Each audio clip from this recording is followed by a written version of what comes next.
Good morning, everyone. Today is the 13th of 2023. It is the Tuesday morning. Well,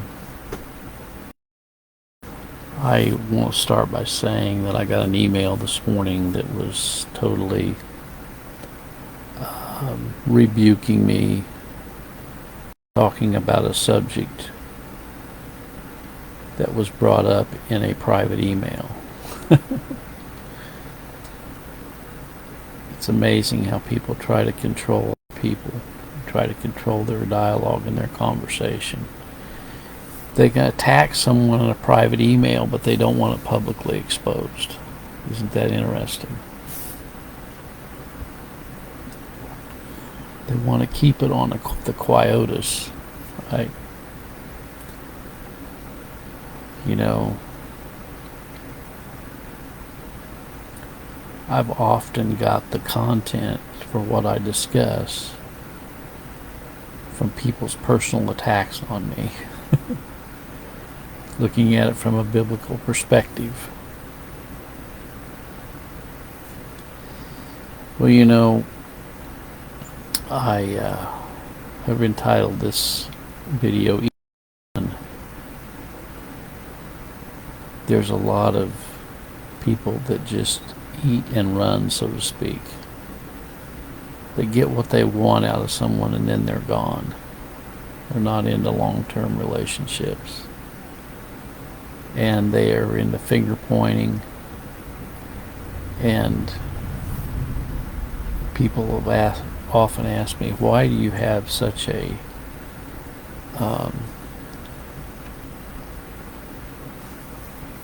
concern for attorneys and lawyers?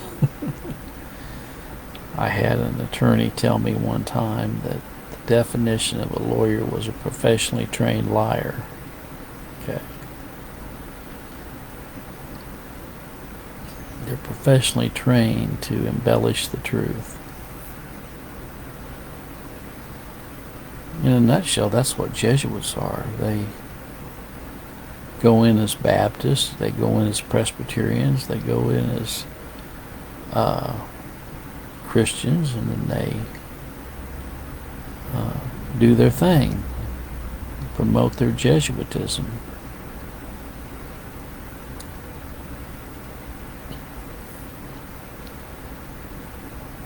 You know,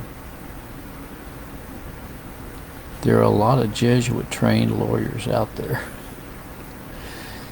You know, you have to understand, I was in a 5-year battle with the state of Missouri, and I do know quite a bit about lawyers. Okay.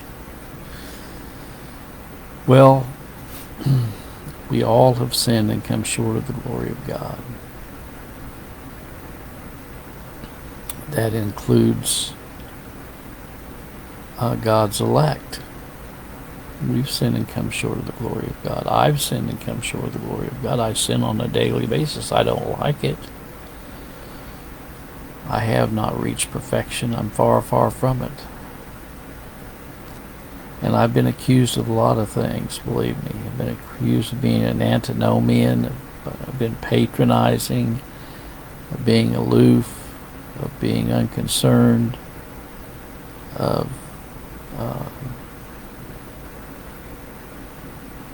being duplicitous, a lot of things. And you know, it's probably a lot of it's true. I'm a sinner saved by grace. You know, there's a lot of feminazis out there today. What's my definition of a feminazi? Well, a feminazi is someone who is extreme or militant. And by the way, I believe there are Christians who are feminazis.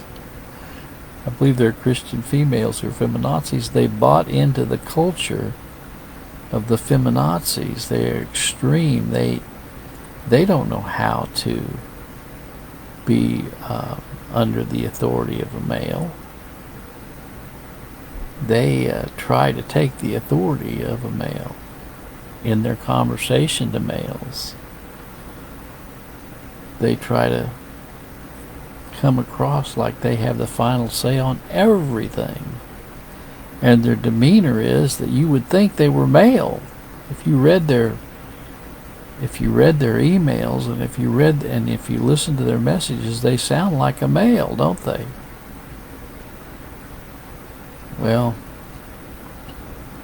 where are the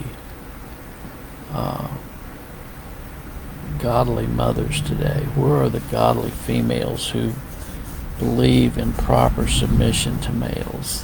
Where are they at?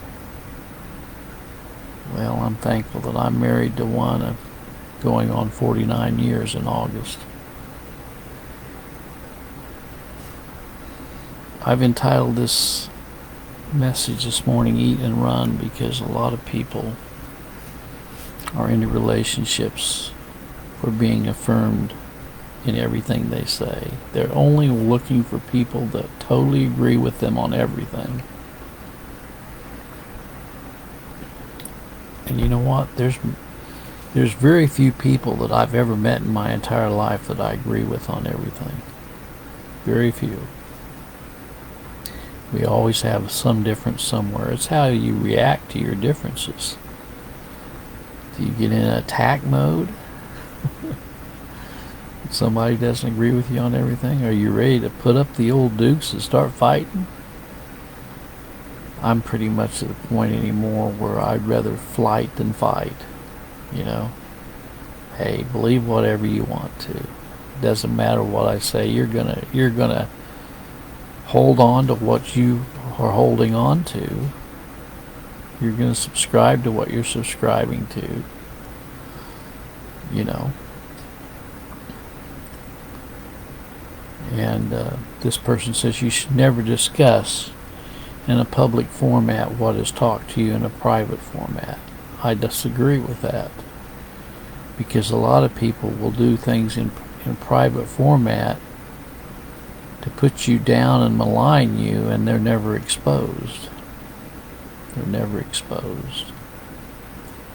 You can expose me all you want to. You can expose me all you want to. Like I started this video saying, I'm a sinner saved by grace. My only hope is in Christ. The gospel is one of realization that our only hope is in Christ, not in our own works, not in our own exposing the Jews or the Jesuits or the Roman Catholic Church or the evil world international banking system. All of that is not the gospel. The gospel is Jesus Christ came in the world to save sinners, for whom I am chief. And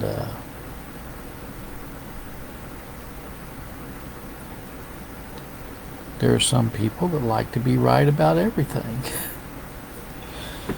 And I would be the first to admit I don't want to be wrong about anything.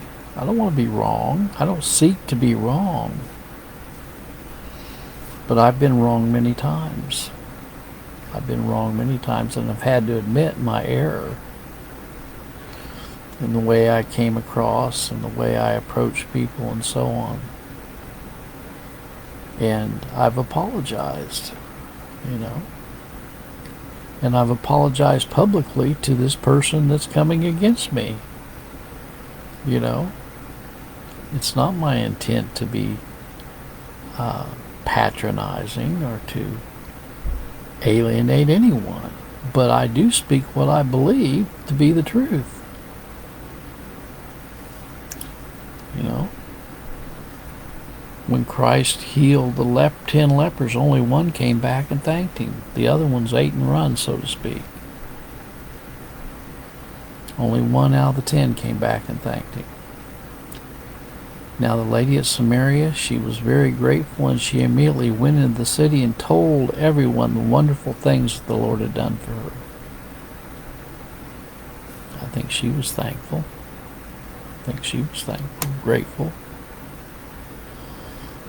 You know, so many times we partake of the blessings of the Lord, but we're not thankful for his blessings. We don't show him that we're grateful for his great blessings to us. Well, that's kind of what's on my mind this morning. And yes, I discuss publicly sometimes what people accuse me of privately because I want it to come out in the open. I want it to come out in the open. May the good Lord be with you today is my prayer. God bless.